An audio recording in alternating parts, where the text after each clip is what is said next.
Do you want financial freedom? What does financial freedom even mean? The term FIRE, F-I-R-E, financial independence, retire early, has been a term that has been a huge buzzword in the millennial space. Nobody is wanting to work till they're 70 anymore and then retire. People are wanting to retire at 30, 35, 40, and then go travel the world for the rest of their life. Is this something that you would want to do? If it is, then this video is for you, because I'm going to show you that it's actually not that difficult to be able to achieve this kind of lifestyle. And if you are past 40 and you're watching this video, don't click off yet. You can still implement this strategy, because I'm going to show you how you can do this in 5 years or less. Aloha y'all, my name is Stacy Johnson. I'm a real estate investor here in Honolulu, Hawaii, and an all-star student in the Wealthy Investor Program, where I invested $20,000 in myself and turned it to over $200,000 in just a year. If you haven't already, make sure you follow me on all my social media channels at the link in the description below. Now let's get right into it.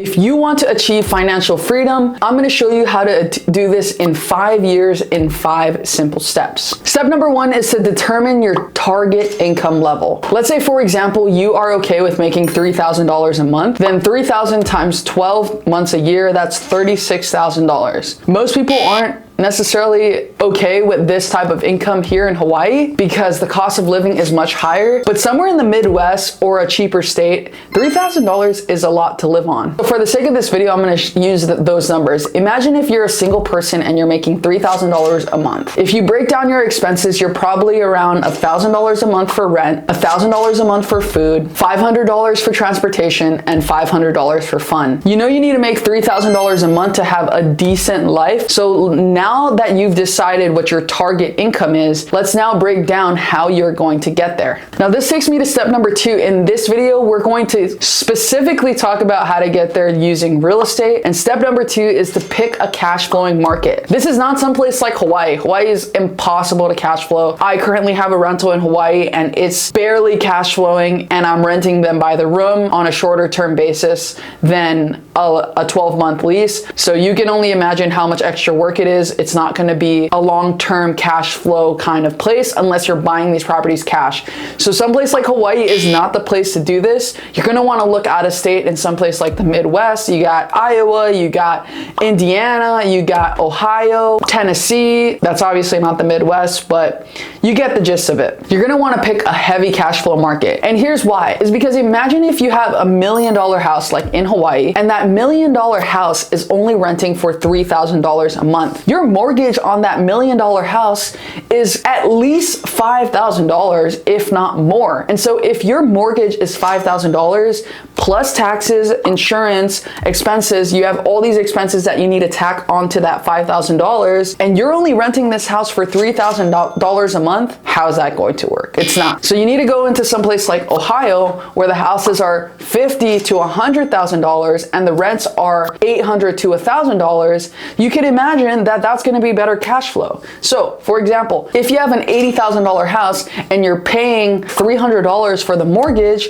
but you can rent it for $800, even with taxes and insurance, you're still going to at least make $100 a month on that property. So it's important to find places in America that have that type of cash flow. That takes me to step number 3, which is to work backwards to determine what kind of cash flow you need and how much rentals you need to accumulate. So like I said, let's take that example from before, and let's say you were just cash flowing $100 a month. If you needed to make $3,000 a month from what you chose from step number 1, then you need to get 30 rentals. How did I get that? $100 a month times 30 rentals is equal to $3,000 a month. If you can get 30 rentals, then you're going to be able to quit your job that's giving you $33,000 a month and just get cash flow from your rental properties instead.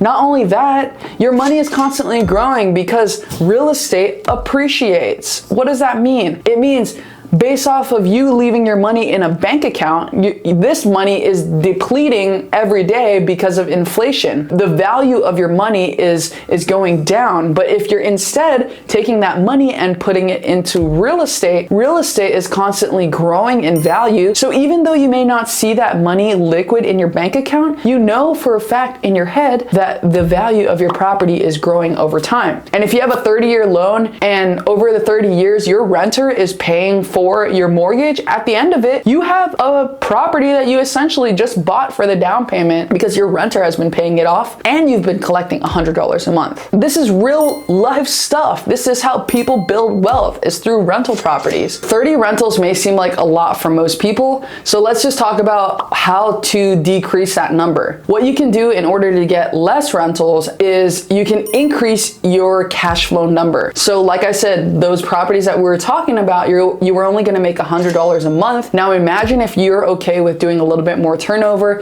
doing something like Airbnb, midterm rentals to traveling medical professionals, then your cash flow is going to be a little bit more. Some people even get $1,000 a month in cash flow on an Airbnb. So imagine if you just did $1,000 a month in cash flow on one property, then you only need 3 rentals. That's it. But let's assume that you're working a full-time job. You can do what's called the snowball method. In the first year, you're going to buy 1 property. In the second year, you're going to buy 2 properties. That's going to take you to 3 total. In your third year, you're going to double that and you're going to buy 4 properties. Now you're at 7 rentals. Now your fourth year, you're going to buy 8 rentals. Now let's say you double that again and now you're buying 16 rentals. The fifth year, now you're up to 31 rentals. And that's how you're going to be able to get that number. You even have 1 extra rental in 5 years from working that full-time job and just slowly building these property portfolio over time.